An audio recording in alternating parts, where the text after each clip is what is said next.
Ecos del arte y la cultura con Elvira Ruiz Vivanco. ¿Qué tal, amigas y amigos? Bienvenidos a Ecos del Arte y la Cultura con su amiga de siempre, Elvira Ruiz Vivanco, en RG Medios, el canal que impulsa. ¡Comenzamos!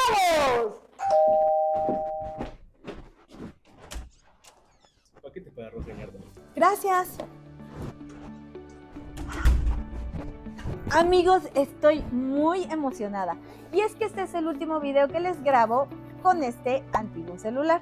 Les cuento que estoy a punto de estrenar mi nuevo equipo y lo compré por medio de pagos semanales en la nueva plataforma de Credicel Shop. Estoy muy sorprendida de verdad porque mejor les cuento mi experiencia. Les platico que entré a shop.credicel.mx.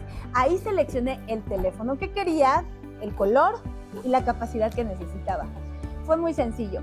Después solamente me pidió sacar una fotografía de mi INE junto con una selfie. En un par de minutos mi crédito ya estaba totalmente autorizado. Ya solamente seleccioné el plazo. Yo lo pedí a 26 semanas y me pidió un pequeño enganche de 210 pesos. Este lo realicé por medio de transferencia, pero también tienen la opción de pagarlo en OXXO, así es que está todavía más sencillo. Después puse mi domicilio y así es como mi teléfono llegó a mi hogar en tan solo 2 días. Esto es una maravilla porque estuve comparando los pagos semanales en muchos lugares y en Credicel Shop son los más bajos. Te súper recomiendo que si quieres un teléfono con el mejor precio, los mejores pagos semanales y sin complicaciones, hagas lo mismo e ingreses en Credicel Shop. Hasta aquí mi reporte. Me voy a estrenar mi nuevo equipo y ya les mandaré videos o les subiré videos hechos con él. ¡Qué gustazo, mi querido doctor Ernesto Cortés! Arte economista, artista plástico, has sido funcionario, eres investigador, docente, perteneces al Sistema Nacional de Investigadores. Bueno, mi pregunta es si en algún momento duermes, amigo. Alguna parte de la noche, procuramos. Si no es que andas ahí, ¿verdad? Oye, pues resulta que estamos en el Museo Week, esta semana importantísima. Y bueno, sabemos por la historiografía que la Biblioteca de Alejandría se considera como uno de los primeros museos, como este acervo. Entonces, tú que has estado durante muchos años muy metido, tanto en la parte administrativa, en la parte logística, en la parte de curaduría, en la de investigación y todo lo que implica la complejidad, el ecosistema de un museo, y particularmente este tránsito que tenemos después del confinamiento, donde lo digital, lo virtual adquiere otra manera de que aquellos que no tenemos la oportunidad de viajar, por ejemplo, al Museo del Louvre, seguramente no diré tan perfecto como tú que tienes trilingüe, políglota, o al del Prado, bueno, más, ni siquiera, a veces ni siquiera visitamos los propios museos que tenemos aquí. El propio centro histórico se considera un museo vivo. ¿Por qué son tan importantes los museos para la sociedad? Y no solamente para la sociedad, para los humanos cuando dejamos una huella en nuestro transitar en el mundo. Ay, pues primero qué alegría estar charlando nuevamente y sobre todo en estos temas que son tan apasionantes, ¿no? Claro. Toda la gente que nos dedicamos a la cultura y sobre todo en este tema tan particular, y yo siempre me gusta recordar un poco, dirigiéndonos hacia la pregunta que tú lanzas, sobre esta posición que tiene los museos en la vida de las personas, porque es su importancia. Y bueno, yo podría, hablando o partiendo de la experiencia personal, que quizá uno de los recuerdos más gozosos que puedo tener de mi vida, sin duda se sitúan en esos momentos cuando mi abuela me llevaba a visitar los museos de Puebla. Entonces, ese momento de encuentro, no solamente con estos objetos tan valiosos para todos, sino que mi abuela, a través de estos objetos, pues me contaba la vida cuando era niña, cuando era pequeña, que servían como referentes o elementos de activación, ¿no? De cierta memoria. Entonces, para mí, por ejemplo, un recuerdo que tengo del Museo Bello, y sobre todo de estas personas que se dedicaron y casi que era su casa, los guías de los museos, cuando hacían sonar el cristal, este portón que estaba hecho como con cristales, escuchar ese sonido para mí era como magia, ¿no? Escuchar música que emana de una puerta, o ver todos los objetos, las cucharas, todo que mi abuela me recordaba, ¿no? Que cuando era niña sí se utilizaba y que ponían todos estos elementos. Entonces, bueno, sin duda, cuando hablamos de, por ejemplo, este tipo de historias, nos referimos a la identidad, ¿no? A una identidad que en este caso, como el Museo Bello, nos remite a una identidad de los poblanos, a nuestra poblanidad que de alguna manera nos permite reconocernos en un momento dado histórico en el caso de estos objetos, pero también con esta identidad que se construye y que se va compartiendo de generación en generación, así como lo hizo mi abuela conmigo y ahora yo con mis hijos o con nuestros estudiantes, ¿no? Quienes nos dedicamos también a promover estos espacios.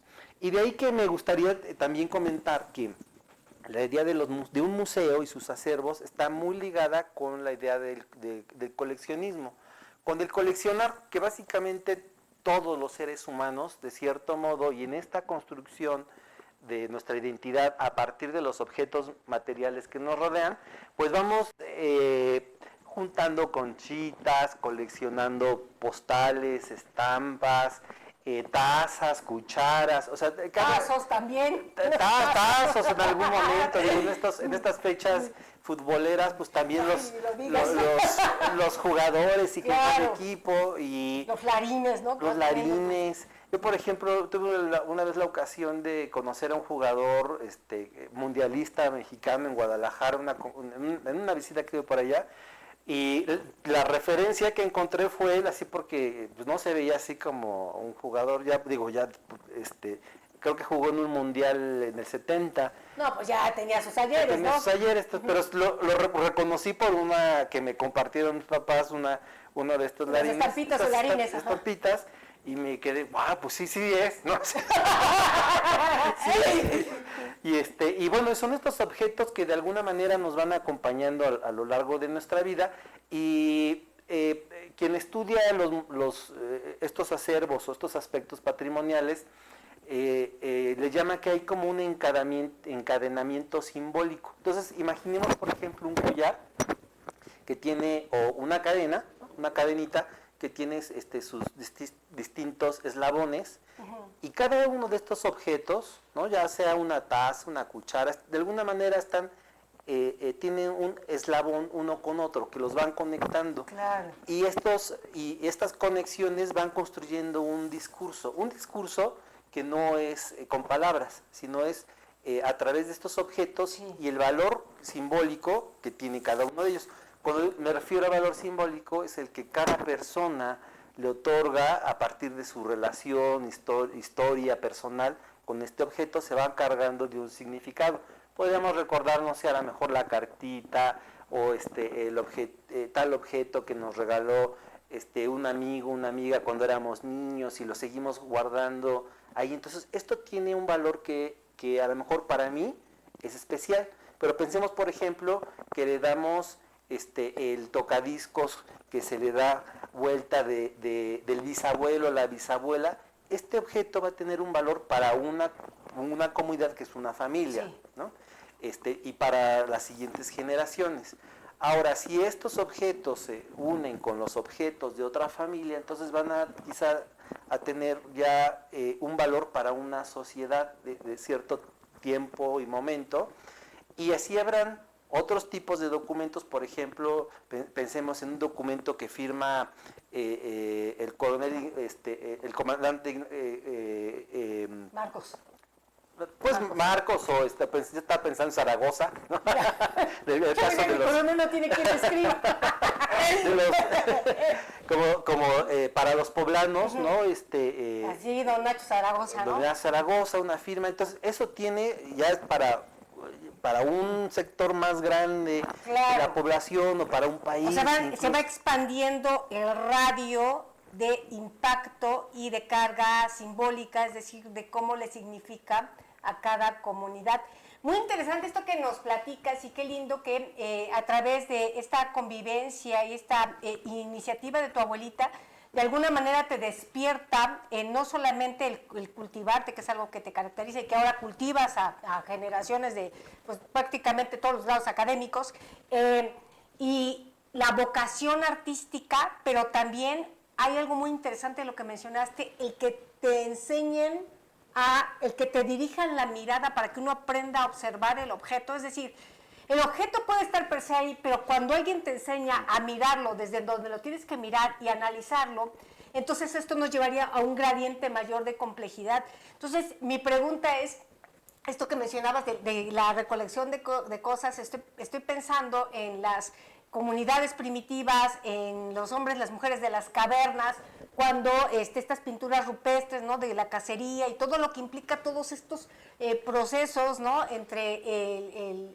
andar buscando qué comer y cómo sobrevivir hasta volverse de nómadas sedentarios. En estos procesos es que se van dejando huellas como las pinturas rupestres y cómo es una cueva con estas pinturas de alguna manera tiene una carga que podría ser como un primer museo, inclusive antes de la Biblioteca de Alejandría, porque es como que primero pasa el fenómeno y muchísimo tiempo después comenzamos a denominarlo y muchísimo después comenzamos a explicarlo y a teorizarlo.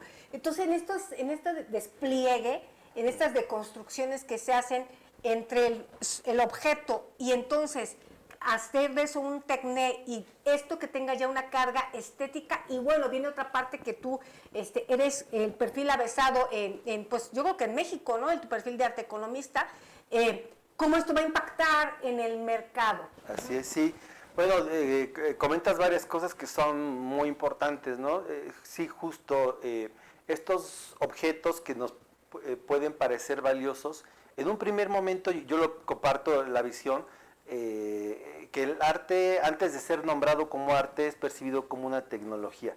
Y justo estos objetos, por muy primitivos que sean, sí. Voy a pensar en lo que tú acabas de mencionar, que puede tener incluso una tecnología, pensémoslo así, religiosa, ¿no? Es decir, que así como nosotros utilizamos las computadoras o nuestros teléfonos para comunicarnos con los demás, que ellos lo hacían, utilizaban estos artefactos para comunicarse con los dioses, con las deidades. Entonces, de ahí que estos objetos, en un principio, antes de un museo, en los templos dedicados a los distintos dioses o estas cavernas, ¿no? Que son contenedores de estas prácticas que nos permitan hacer una conexión, interpretar el mundo, empiezan a cobrar un valor, ¿no? Como valioso, ¿no? para muchos. Y de ahí que, si nos trasladamos a nuestros tiempos, que nosotros podamos conocer, cuando viajamos, por ejemplo, alguna otra cultura de estos grandes museos en el mundo, ¿no? Que a lo mejor recolecta la historia de la civilización egipcia o romana, o en nuestro caso en Mesoamérica, en el Museo, por ejemplo, Museo Nacional de Antropología, ¿no? Todas nuestras grandes culturas, azteca, maya, y que son referentes mundiales, y la gente incluso hace viajes y programa, hace ahorros para poder viajar y tener esta relación con estas grandes culturas a través de estos espacios, y que sin duda también eso genera una derrama económica que es muy importante. Esto en relación, por ejemplo, hablamos de esta dimensión como de lo cultural. Claro. De lo artístico, ¿cuántas personas no soñamos con ver un Van Gogh, por ejemplo, en vivo, ¿no? Por llamar a un gran taquillero, ¿no? O estos museos que albergan las colecciones de los impresionistas. Y se van configurando así como nuevos escenarios de lo cultural, de lo artístico, pero también no debemos de perder de vista que en relación de museos se extiende incluso más allá, ¿no? De lo artístico cultural, y tenemos museos de ciencia, museos de la música, del ejército, de la marina, de historia, museos de sitio, de arte popular, museos de arte popular, que lo podemos seguir entendiendo en esa misma dinámica, pero tenemos hasta museos de la cocina, ¿no? Museo de la Navaja, ¿no? ¿Quién es? Bueno, también hay cosas muy bizarras, ¿no? Cosas muy bizarras, sí, Sí. claro, Museo del Erotismo, o la gente puede compartir estas pasiones que puede tener a través de ciertos objetos, de estudiarlos, de coleccionarlos y compartirlo y mostrarlo al mundo. Ajá, está maravilloso. Y me preguntaría, ¿por qué los humanos tenemos esta tendencia y necesidad de los objetos y esta cuestión del fetichismo, ¿no? De la mercancía? ¿Por qué indispensablemente requerimos de que algo tenga como cierto reconocimiento social para que entonces valga? A ver, tú como artista y pues también desde de la parte del mercado del arte y desde la sociología, desde la antropología, porque sería multidimensional el tema. Bueno, tocas temas que son muy profundos, ¿no? Esta idea como del fetichismo que se puede hablar justo desde la economía, o también desde el psicoanálisis, ¿no? Que justo trata de hurguir en los aspectos más profundos, ¿no? Del ser humano, de por qué. Creo que en un principio hablaba de estos aspectos de identidad, ¿no? Que nos permiten reconocernos a través de estos objetos. Muchos de los estudios que se hacen en los museos, de sus públicos sobre todo, ponen el énfasis que esta idea como de hacer una sectorización de los públicos por la edad o como que ya no se utiliza tanto, sino más bien ahora es justamente por eso que pueden tener en común sus públicos en relación de los objetos. Entonces, así como existen los amigos del arte, ¿no?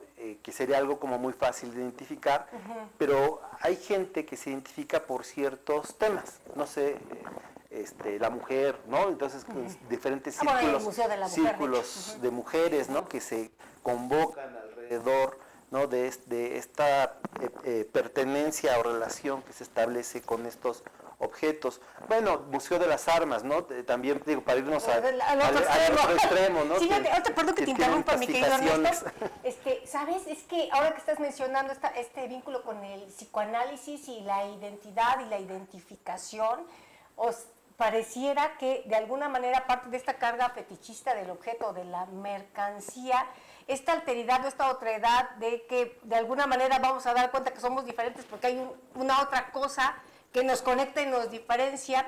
Entonces, lo que estamos viendo es que al final del día, y es muy fuerte, por ejemplo, en las nuevas generaciones, esta necesidad, esta urgencia, esta demanda de tener una identidad sólida cuando precisamente estamos en los tiempos de lo líquido, dijera Bauman, ¿no? O sea, donde cada vez es más difícil que los jovencitos, los adolescentes, tengan una identidad, una identificación sólida. Y entonces, por eso, aparte de las tribus, ¿no? De las tribus humanas, que ahora son emos, ahora son homos, ahora son darketos, ahora son punketos, que es una manera, ¿no? De afianzarse. Este tema de la identidad líquida con lo virtual, con lo digital y ahora con la inteligencia artificial, cómo se ha ido, digamos, casi, ya no dijéramos líquida, yo diría evaporando. Estamos en un punto en que está ahí, pero no es un objeto al que toca, ¿sabes? Al no ser tangible, entonces, cómo esto está minando es precisamente de donde surge esto que tiene que ver con la identidad. Es una cosa recursiva, ¿sabes? O sea, es un bucle. Lo necesitamos, pero al mismo tiempo vamos tras él porque ahora es cuando está como más endeble. Así es. Bueno, hablas de como de un fenómeno que también es como muy novedoso en los museos. Bueno, novedoso vamos a decir como en las últimas, de este siglo, ¿no?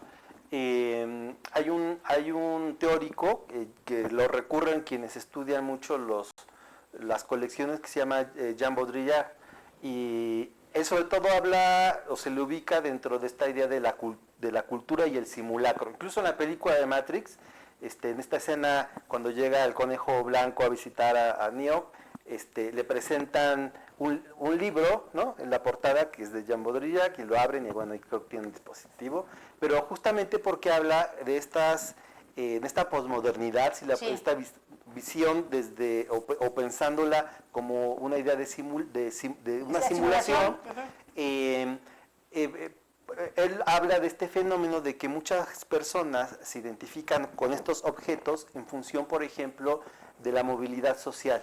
Entonces, aquellas personas que llegan a tener bajo un fenómeno capitalista, como ascender socialmente, requieren de ciertos objetos que validen esta posición. Es decir, ellos no tienen una historia pues un poco el fenómeno de Estados Unidos, ¿no? Prácticamente me estás hablando del síntoma de Estados Unidos. Sí, de estos nuevos ricos que entonces tienen que comprar objetos antiguos que forman parte de su colección, validando ese pasado que no vivieron, ¿no? Pero ahora que tienen los recursos, compran ese pasado, ¿no? Esto, digamos, en unos términos, voy a decir todavía más o menos sólidos o líquidos, pero en estas identidades vaporosas, más bien, por ejemplo, recuerdo que platicaba con una amiga muy amante de los museos, Marta Lares, que mencionaba que cuando fue al Museo de los Grammys, que me parece que en Los Ángeles, que hay, por ejemplo, una sección dedicada, cada vez creciendo más, del K-pop, ¿no? Entonces, por ejemplo, ya en un espacio, en un recinto museístico, ya hay un espacio para un fenómeno que estamos viviendo en tiempo real, ¿no? Que incorpora ciertos elementos que los fans coleccionan y que uno puede de alguna manera apreciarlos ahí, ¿no? Este fenómeno, por ejemplo, me tocó recientemente dirigir una tesis, ¿no? que incluso el coleccionismo que genera, y haciendo entrevistas de jóvenes que trabajan mucho, que incluso piden préstamos y los van pagando para poder acceder a todos estos objetos, y que justamente forman parte de estas identidades de los jóvenes, ¿no? Que ahorita es esto, ¿no? Y después es otra cosa, ¿no? Y también va generando desde luego un mercado y una industria que incluso llega a montar un museo, ¿no? Para seguirse validando. Sí. Ok, bueno, ahora tenemos a dar continuidad a este hilo conductor. Me avisa producción que nos vamos a un breve corte y regresamos. No se despeguen, amigos. ¿Buscas una educación de calidad? Colegio México es tu mejor opción. Te ofrecemos educación con valores en los niveles de primaria, secundaria y bachillerato. Contamos con maestros altamente capacitados e instalaciones de calidad. La excelencia educativa a tu alcance. Colegio México es tu mejor aliado. Inscríbete ya. Teléfono 22 22 40 81 93. Colegio México es tu mejor opción. Paquete para arroz de ñardo. Gracias. Amigos, estoy muy emocionada. Y es que este es el último video que les grabo con este antiguo celular. Les cuento que estoy a punto de estrenar mi nuevo equipo y lo compré por medio de pagos semanales en la nueva plataforma de Credicel Shop. Estoy muy sorprendida de verdad porque mejor les cuento mi experiencia. Les platico que entré a shop.credicel.mx. Ahí seleccioné el teléfono que quería, el color y la capacidad que necesitaba. Fue muy sencillo. Después solamente me pidió sacar una fotografía de mi INE junto con una selfie. En un par de minutos mi crédito ya estaba totalmente autorizado. Ya solamente seleccioné el plazo. Yo lo pedía 26 semanas y me pidió un pequeño enganche de 210 pesos. Este lo realicé por medio de transferencia, pero también tienen la opción de pagarlo en OXXO, así es que está todavía más sencillo. Después puse mi domicilio y así es como mi teléfono llegó a mi hogar en tan solo 2 días. Esto es una maravilla porque estuve comparando los pagos semanales en muchos lugares y en Credicel Shop son los más bajos. Te súper recomiendo que si quieres un teléfono con el mejor precio, los mejores pagos semanales y sin complicaciones, hagas lo mismo e ingreses en Credicel Shop. Hasta aquí mi reporte. Me voy a estrenar mi nuevo equipo y ya les mandaré videos o les subiré videos hechos con él.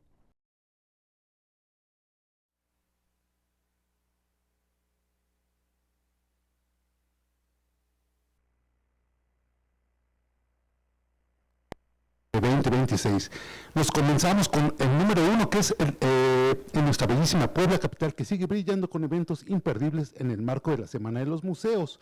Nos vamos directo al corazón del centro histórico para empezar con el Museo Amparo, que nos espera para redescubrir nuestras raíces en sus espectaculares salas de arte prehispánico y virreinal.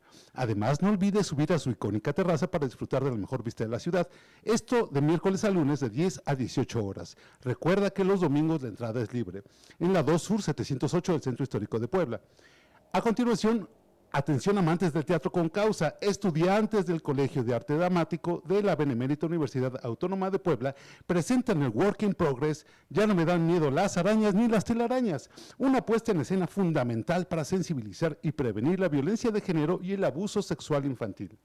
Esta propuesta escénica y producción transperformática corre a cargo de Gesticulate Scenics Art Company, compañía que está de manteles largos por sus 3 décadas de existencia, y para coronar el festejo celebran también 10 años de Jam con dramaturgia y dirección de Elvira Ruiz Vivanco. Hay que apoyar el talento y el teatro con causa. Este jueves 4 de junio a las 9 de la mañana, ¿en dónde? En Caja Negra número 20 de la Facultad de Artes, en Cúmulo de Virgo sin número. Entrada libre. 3.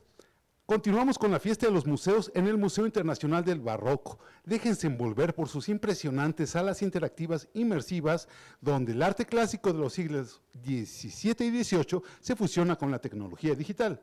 Una experiencia sensorial que no se pueden perder. Esto de martes a domingo, de 10 de la mañana a 7 de la tarde, en Boulevard Atlixcayotl 2501, en la Reserva Territorial Atlixcayotl. El costo de la entrada está entre 100 y 105 pesos y también hay costo de estacionamiento para que lo consideren. Número 4. En un rincón lleno de misticismo y belleza nos vamos al ex convento de Santa Mónica, museo de arte religioso que abre sus puertas para la joya bibliográfica, las puertas del libro, portadas, grabados y frontispicios. Esta es una oportunidad única para conocer la historia y el arte impreso de siglos pasados en un entorno arquitectónico impresionante. Esto de martes a domingo, también de 9 hasta las 5 de la tarde, en la 18 Poniente 103 en el Centro Histórico de Puebla. Y para disfrutar en familia, en el Zócalo de la ciudad de Puebla, se llena de gala con los conciertos al aire libre de la Banda Sinfónica Municipal. El pretexto perfecto para pasar por el centro y disfrutar del talento local y vivir un domingo lleno de música en un ambiente totalmente familiar. Este domingo 7 de junio, en punto del mediodía, ahí en el Portal Hidalgo, en el Centro Histórico. Y ahora vamos al interior del estado, siguiendo con la ruta de los museos. Nos vamos al fascinante Museo de la Evolución de Tehuacán, mi favorito, conocido por todos como el Gran Museo de los Dinosaurios. Un viaje en el tiempo desde el Big Bang hasta la era de los,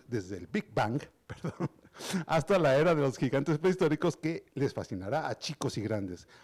Todos los martes, de martes a domingo, de 10 a 6 de la tarde, de 10 de la mañana a 6 de la tarde, esto en Carretera Federal Puebla-Tehuacán, kilómetro 114, en San Lorenzo Teotipilco, en Tehuacán, Puebla. Y aquí en Puebla, para casi cerrar con broche de oro, te invitamos a la inauguración de En este cuerpo, una exposición individual del artista plástico Samo. Esta muestra explora la liminalidad de género y la disforia a través de una evolución técnica y plástica, utilizando el autorretrato como una herramienta fundamental para la expresión en la identidad trans.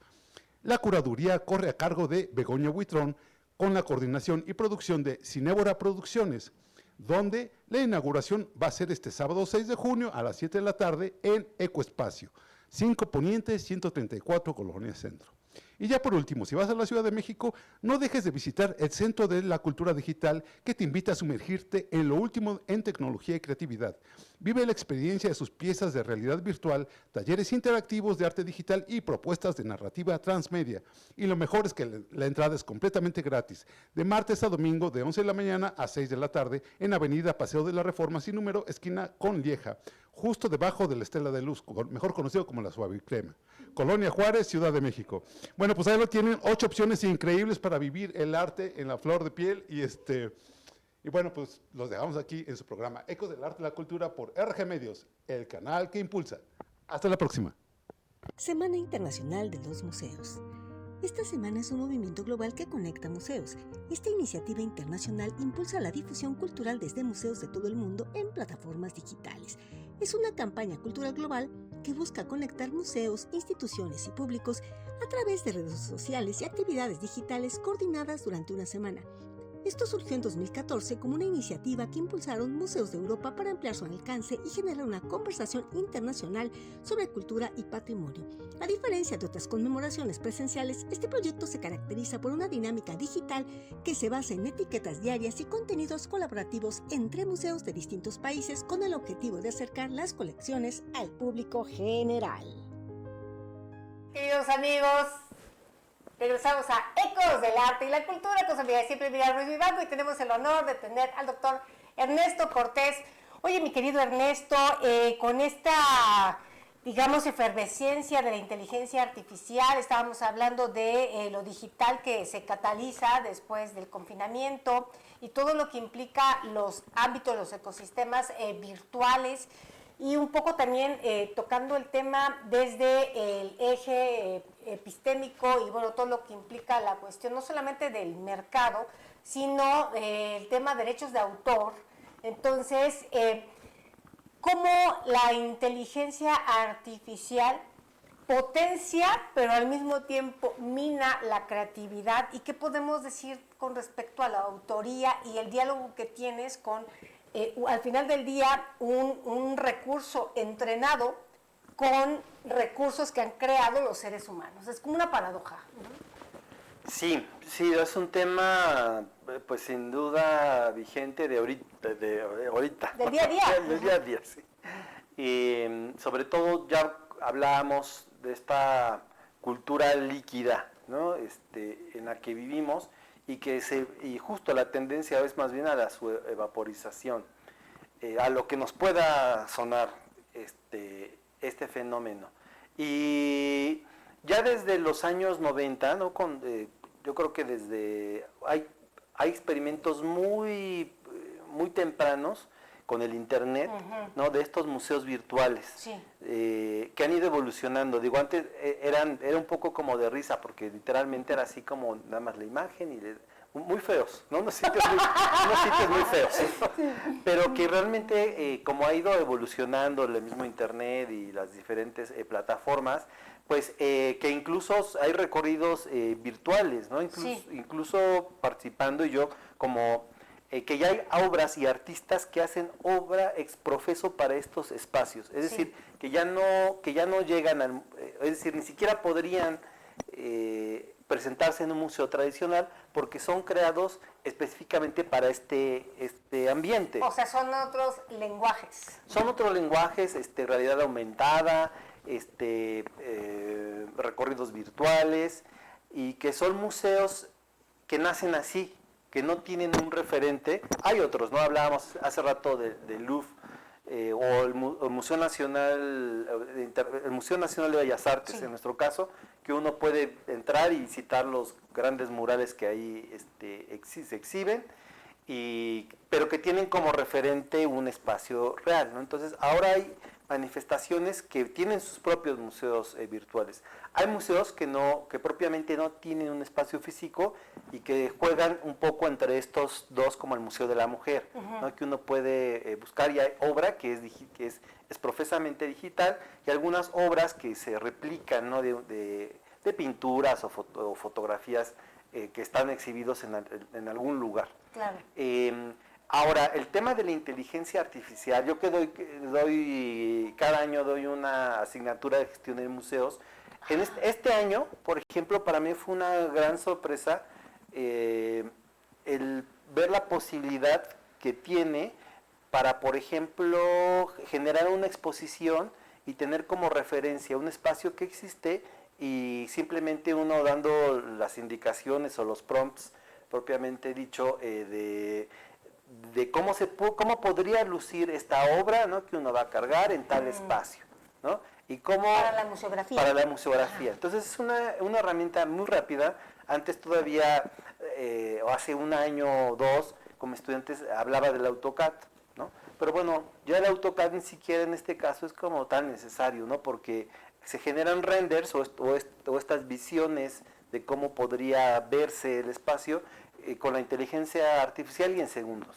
Entonces, bueno, eso puede ser una herramienta muy útil para aquellos que hacen el diseño de espacios, pero también a lo que tú referías, como un arma también como peligrosa en el sentido de que pudiera no existir un respeto en relación a los derechos de autor de los artistas y también incluso de los espacios arquitectónicos que también están sujetos a derechos de autor, o a los creadores digitales, ¿no? Que hablamos de estos museos que simplemente uno le pone la referencia de esta página y genérame algo parecido, y bueno, me parece que eso es también un poco lo peligroso. Yo tengo una posición en relación a la creación y la inteligencia artificial, Claro.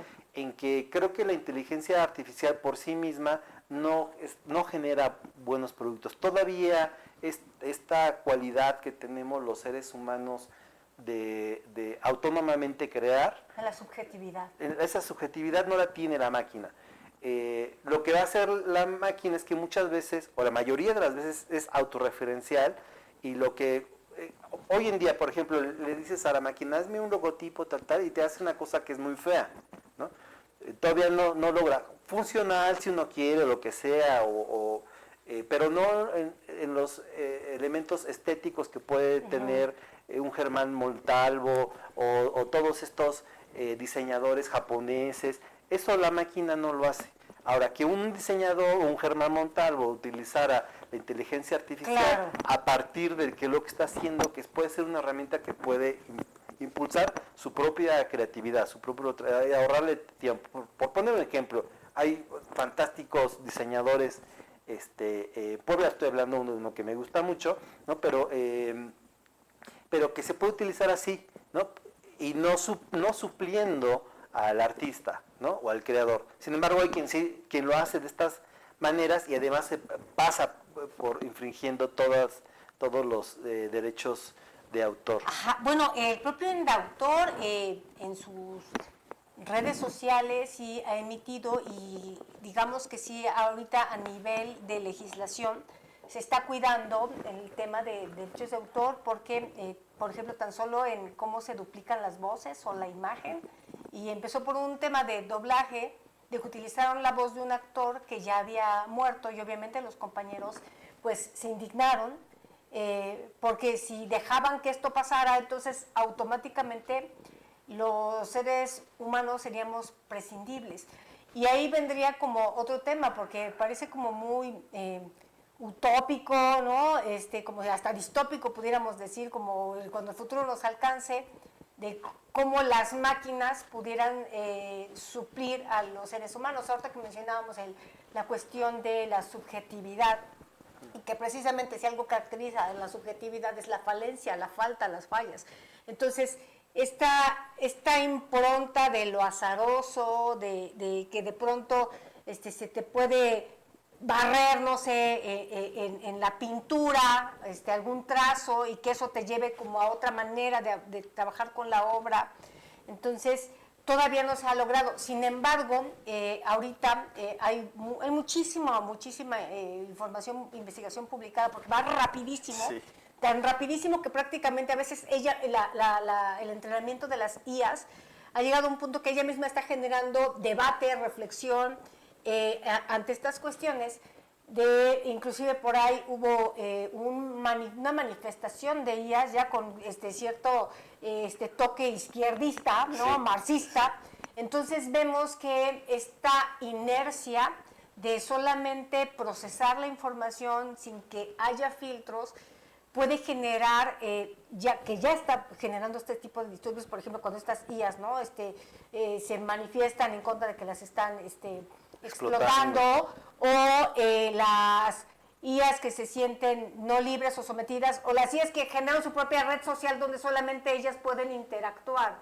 Entonces, ante estos mundos, universos virtuales, digitales, distópicos, desde la parte que nos compete, las humanidades, desde la sensibilidad estética, y precisamente la subjetividad y lo que nos hace más personas, que es precisamente, yo diría, las vallas. Tú como profesor, como investigador, como funcionario con una trayectoria inmensa, ¿qué consideras que podríamos abonar a las nuevas generaciones para que no nos vayamos en esta inercia que ya estamos en una bola de nieve? Creo que hay un elemento que, bueno, por lo menos aunque no en este ámbito, ya lo venía explorando, sobre todo en aspectos de la formación de los artistas, que tiene que ver con un aspecto que se deja muy olvidado, pero que sí está presente. Es algo de lo que no podemos escapar. Decíamos como que la no política ya es una política, claro, ¿no? Que es el aspecto ético o axiológico, sí, ¿no? Es decir, como relación de ciertos valores, ¿no? Que se van formando, inculcando, y que cada institución posee sus valores, ¿no? Habrá quien diga, no, nosotros no lo tenemos, o no, somos liberales, y cualquiera... no explícitos. O no explícitos, o nosotros como somos liberales, eso ya es un valor, ¿no? Eso ya es un valor, y sí creo que en el sentido, no voy a hablar en sentidos como a favor o en contra, pero sí de ciertos ejercicios que me parece que son importantes a nivel de política, ¿no? De plantearse, por ejemplo, ciertos humanismos dentro de la práctica política, ¿no? Uh-huh. Ya en cómo se lleva a cabo, pues bueno, siempre es una gran discusión. Por decirlo, en este ámbito que tú decías, ¿no? Como un poco de la función pública, pero en las universidades creo que sí hay como ciertos matices que son muy marcados, y hay algunas instituciones que ponen mayor énfasis a estos aspectos o aspectos más sociales, y hay quienes van por una vía más liberal o libre, ¿no? Sin poner como tanta atención. Ajá. Fíjate que, perdón que te interrumpa, sí. Algunas universidades sí han inclusive publicado sus manuales o algunos documentos donde están los principios éticos con respecto a la IA. No es generalizado, y a veces se confunde que en algunas instituciones públicas o privadas dar algunas clases o conferencias sobre la IA, o algunos hasta diplomados, esto va como si en automático la gente, esto ya le generara un valor ético. El punto es que el ethos, la ética, es cómo se habitan estos procesos. Entonces, ahorita que como empezaste con tu abuelita que te llevaba de la mano y que te explicaba lo de los objetos, es que si se pierde este contacto de la mirada, de la voz, el contacto físico, ¿sabes? Obviamente, pues con lo que implica los márgenes de respeto, va a ser como difícil. En varios países ya hay crisis, cuando hablabas de la identidad, o una serie de síntomas gravísimos como no poder salir de la habitación, y entonces tener la habitación como un basurero, que ni siquiera pueda comunicarse con la mamá.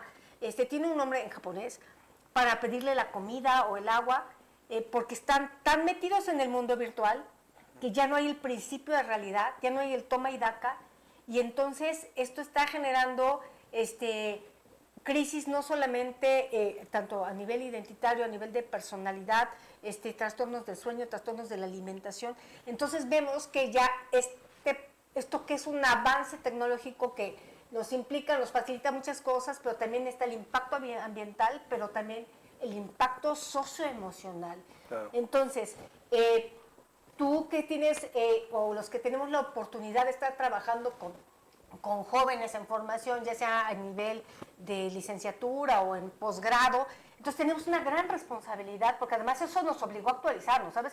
No te dijeron, es como con el internet, ¿sabes? Me acuerdo que estábamos en la UDLA que entra al internet, ¿sabes? Sí. Nos dijeron, oye, ¿quieres usarlo? Igual con la IA, no te diciendo, oye, ¿quieres usarlo? Es que tienes que usarlo. Sí. Entonces, ¿qué brechas, qué sendas se abren para exactamente cerrar las brechas y que no sean cada vez como más expandidas y cada vez estemos más distanciados de los jóvenes, ¿no? Porque parecía que de pronto no pasamos, ¿sabes? O están así en la clase, pero no están contigo, ¿no? Sí, sí, por ejemplo, hablabas un poco del pasado, ¿no? Pero lo voy a traer como un poco al presente, cuando en la universidad decidieron que iban a quitar los escáneres, ajá, porque ya todo se bajaba de la red. Entonces sí, los estudiantes de humanidades decíamos, pero nosotros somos creadores, Nosotros no bajamos ¿no? sino creamos, y para eso necesitamos los escáneres para más bien lo que son nuestros aspectos físicos, escanearlos y digitalizarlos. Pero me quedó muy claro cómo este divorcio o este no diálogo entre el estudiante, creador, ¿no? O incluso hasta con los profesores, ¿no? Y una decisión de repente administrativa que dice, ya no, esta tecnología vamos a prescindir porque la nueva es esta, ¿no? Creo que nos ha pasado, ¿no? Estas reacciones un poco en contra de la inteligencia artificial, sobre todo en estos aspectos no éticos, ¿no? Que también están plasmados. Pero yo sí soy como a favor, ¿no? En este caso con mis estudiantes, de decirles, bueno, está esta herramienta para poder generar un proyecto museográfico, algún boceto de cómo puede ver lo que tú estás planteando y irlos dirigiendo hacia un camino ético de cómo ir construyendo esto simplemente como muchos estudiantes también hacen. Yo les digo, les doy chance de que lo utilicen, pero utilícenlo bien, ¿no? De que te entregan el trabajo y así te das cuenta así como, bueno, esto no fue ni siquiera ni leído, ¿no? Porque de repente te viene en portugués, hay un párrafo, ¿no? Pues, y el chico, pues ¿no? Estamos en esos procesos de... Si tiene problemas sintácticos y semánticos, ¿no? Ya algo que estoy y bueno, que son fenómenos que van sucediendo. Pero lo comento en este sentido de que los gestores de los museos, ¿no? Los mismos artistas que hacen uso de estos espacios, o los mismos arquitectos que construyen los museos, cómo se va incorporando estas herramientas para poder construirlo. En el proyecto que actualmente estamos participando, yo por ejemplo veo cómo la inteligencia artificial, lo que representaría a lo mejor un año de estar como lo hacíamos antes, ¿no? En 3 meses queda resuelto un proyecto, ¿no? Por ejemplo, gestión de documentos, ¿no? O sea, bueno, tú eres especialista en la gestión. Entonces, de esa gestión, fíjate, yo me recuerdo cuando hacías ya sabes, tus análisis DAFO y aquí todo, ¿sabes? Casi, además hasta ponías tus post-its, ¿sabes? Sí. De esta cosa, digamos, mucho más de tener como tu escritorio y tu lápiz y tu goma, a que tú puedas saber cómo... dialogar con los prompts que son como los adecuados, porque también eso es importante, y entonces sintetizas los procesos. Entonces, esta parte entonces nos evidencia que en efecto es un recurso, es una herramienta que no tendría que confundirse. Claro, y no debe de escapar del acompañamiento humano, ¿no? Yo creo que no se nos debe olvidar que cuando hablamos de la inteligencia artificial, esta palabra de inteligencia es la que le corresponde al ser humano. No es algo que estamos... Sí, claro, el artificio delegando. sería el artefacto, ¿no? Exacto, o sea, la máquina, pues. Exactamente, y ahorita hablaba de un proyecto de 1 año que se reduce a 3. ¿Por qué? Porque hay un acompañamiento, hay una revisión, una modificación, una intervención que no debe uno dejar de hacer, ¿no? No como decir, pues ya que lo haga la máquina y este nuevo museo, pues bueno, quiero esto y aquí están los planos. No, o sea, debe de ir como supervisándose por la dimensión subjetiva, ¿no? Claro. Yo lo veo en el caso de los estudiantes a nivel de posgrado, ¿no? De que les digo, hay una voz propia que no está en tu tesis, ¿no? Porque ahora ya hacen las tesis con inteligencia artificial, digo, que justamente la maestría sirve para construirla, ¿no? Porque a lo mejor cuando uno estudia la licenciatura, pues uno va haciendo ahí más práctico, pero la maestría, tú a través de la lectura y la escritura construyes una voz propia, y ahora las tesis de maestría no la carecen porque es una voz muy mecánica, por así decirlo, que a lo mejor está cumpliendo con lo que el estudiante está buscando, quiere plasmar, pero no hay una voz, y por lo mismo carece muchas veces de cierta subjetividad, porque no tiene esa revisión rigurosa que debe conllevar un proceso de investigación. Sí, me recordaste Una habitación propia de Virginia Woolf. Entonces, cuando ella habla en esta conferencia de una habitación propia y todo lo que implica esta importante escritora para el feminismo, una habitación propia es cómo uno se ubica en el mundo. Y a partir de este lugar que yo habito es cómo lo habito y por qué lo habito. Y precisamente en el acierto y el error en la escritura. Por eso es que en muchos países me los están regresando a lectoescritura, existen en la preparatoria, con dictado y todos los teléfonos y los dispositivos móviles se quedan afuera, porque se están perdiendo estas capacidades elementales de escribir, que sabemos que eso ayuda muchísimo para la plasticidad neuronal. Entonces, esta voz propia y que podemos dar cuenta de ciertos caminos que no son recetas de cocina en investigadores, en artistas, en compositores, en pedagogos. Como profesor, ¿cómo podríamos considerar que coadyuvar, incentivar en que encontremos la voz propia? Pues bueno, tienes mucha razón, ¿no? En que es necesario como regresar a estos ejercicios de lectoescritura. Yo siempre he pensado que un artista, bueno, de alguna manera es un buen plagiador, ¿no? Buen copiador. Sí, buen copiador, sí, porque en el sentido de que es bueno porque no se nota, ¿no? Ya. No se nota esas referencias que muchas veces uno tiene, esta admiración profunda a ciertos maestros. Claro. A las cuales uno recurre a ciertas maneras o ciertas formas de hacer, porque son nuestros maestros, ¿no? Muchas veces, pero siempre debe haber como esta referencia y creo que la lectura, en este caso, es muy importante, ¿no? Como regresar, a mí me cuesta mucho trabajo estos formatos, estos libros digitales, pero creo que también este ejercicio de libro impreso, son como recursos que deberían ser reconsiderados, por lo menos en ciertos momentos o ciertos procesos. Bueno, para las primeras infancias es indispensable. Es muy indispensable, además no hay otra manera, ¿no?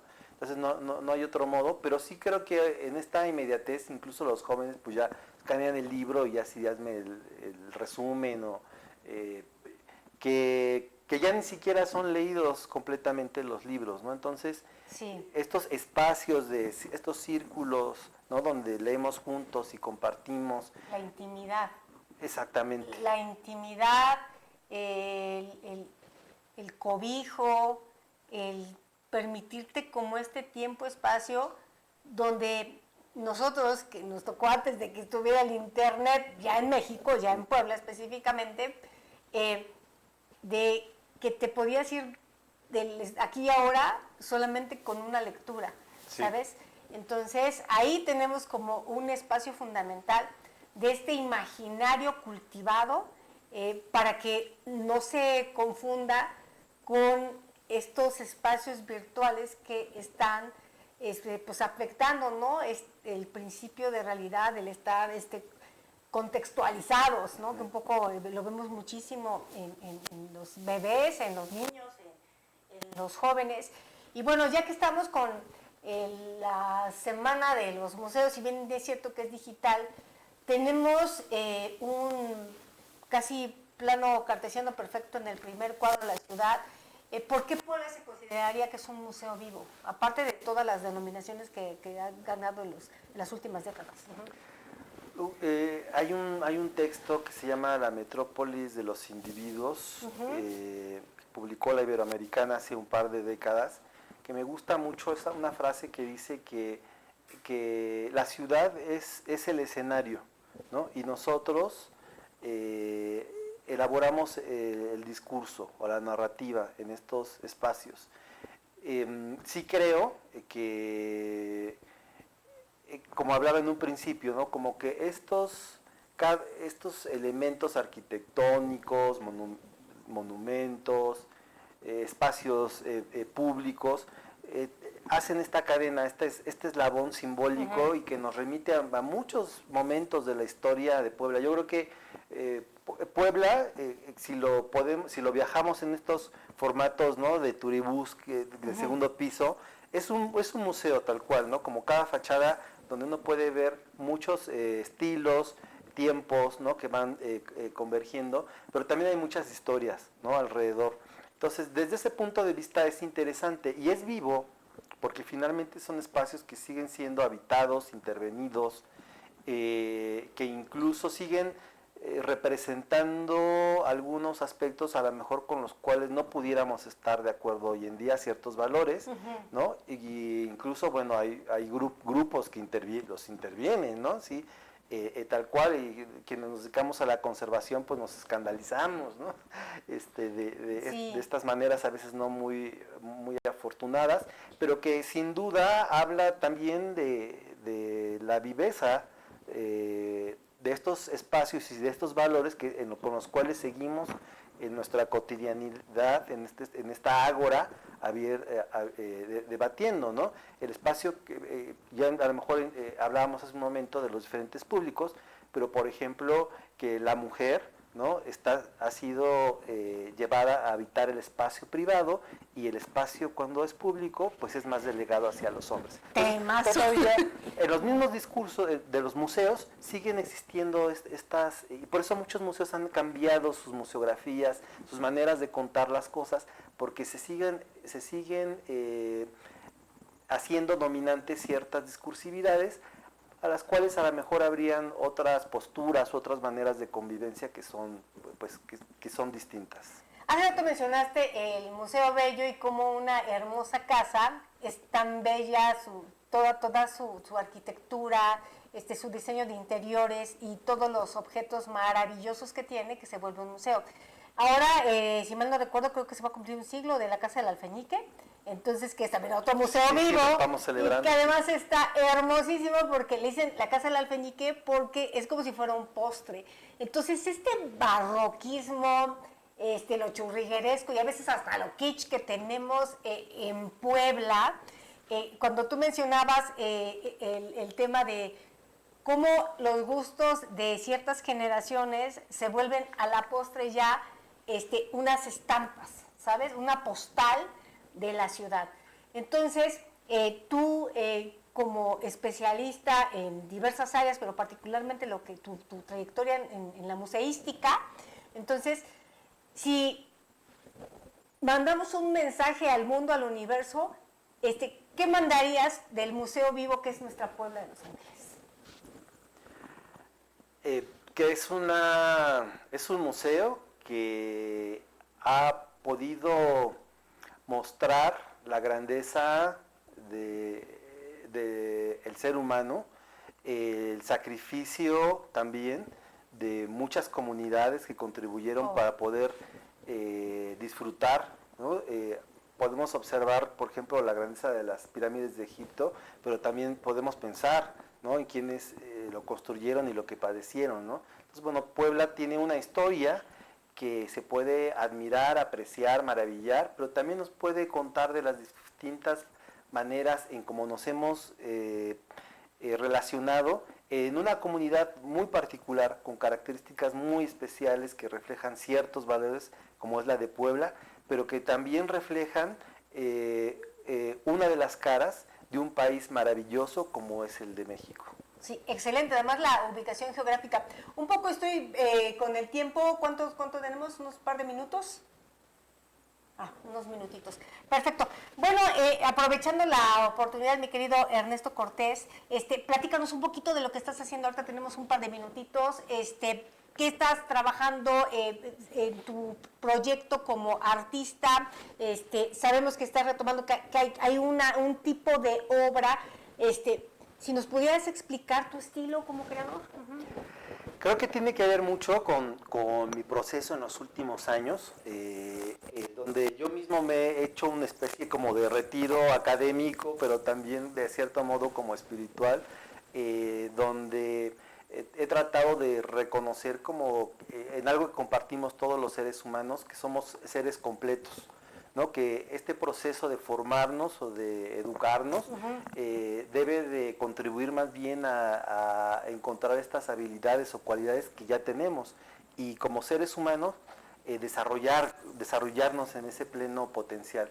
Entonces, en mi obra lo que estoy trabajando, si bien siempre me ha gustado como que sea una lectura muy abierta a la interpretación múltiple, desde un enfoque desde la ciencia, ¿no?, de esta entropía, ¿no?, la cual contribuimos todos los días, pero también esta otra dimensión, ¿no? Hoy se habla del campo cuántico como esto que permea todas las cosas y que nos unifica a todos los seres humanos y a lo mejor hasta con otros planetas, con la vida que pudiera estar surgiendo. Por eso la circularidad en tu obra. De ahí la circularidad y la expansión, sobre Sí, todo. lo expandido, ¿no? Y además esta cuestión como estos, nos remiten al Vitruvio, pero es un Vitruvio como futurista y como una cuestión también como de mariposa, ¿sabes? Como de transformación, como de abrir las alas, como de elevación.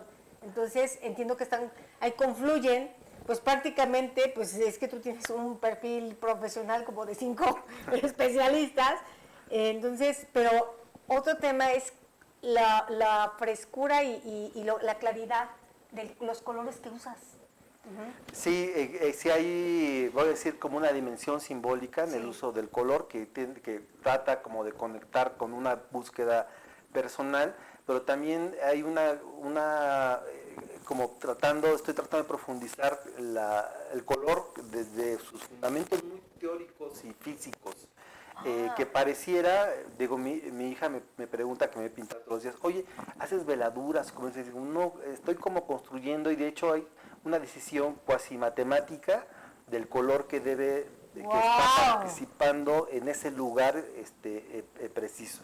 Últimamente me he permitido ya ciertas licencias porque sentí cierta rigidez en mis primeros trabajos, pero ahorita esta subjetividad de la que hemos estado hablando, como darle un poco también lugar, y entonces sí, entre casi cálculo matemático, balancearlo con esta otra dimensión donde sí hay una emoción en este momento presente, ¿no? que se está manifestando. Más topológico y cuántico. Exactamente, entonces, pues en pocas palabras, es una búsqueda personal que también estoy alimentando de tecnología, realidad aumentada, y me encantaría, pero eso ya es como algo más profundo y tengo que participar con otros expertos de otras áreas, donde incluso las ondas que produce nuestro cerebro cuando meditamos pudieran servir como detonantes para activar ciertas cosas que puedan pasar en esa pintura aumentada, por así decir. Ahora ya tenemos la tecnología para dar cuenta de este tipo de procesos pues, transversales, transdisciplinarios, complejos, que por cierto acaba de morir el gran filósofo, pensador Edgar Morin, importantísimo, en paz descanse. Y no podríamos hablar de esto sin todos sus aportes, todo lo que implica lo complejos. Paradójicamente, eso que estamos ahora dando cuenta desde la ciencia y sus recursos tecnológicos y los artefactos, en muchas comunidades milenarias ya se conectan. Entonces, pues bueno, eso nos daría tema para otros programas más. Mi querido Ernesto Cortés, qué gusto tenerte aquí. Ay, el gusto es mío, me la pasé también. Ecos del arte y la cultura. Recuerden, estamos todos los martes a las 14 horas con su amiga de siempre, Elvira Ruiz Vivanco, en RG Medios, el canal que impulsa. Nos vemos la próxima semana. Adiós, amigos. Esta es una producción de RG Medios, el canal que impulsa.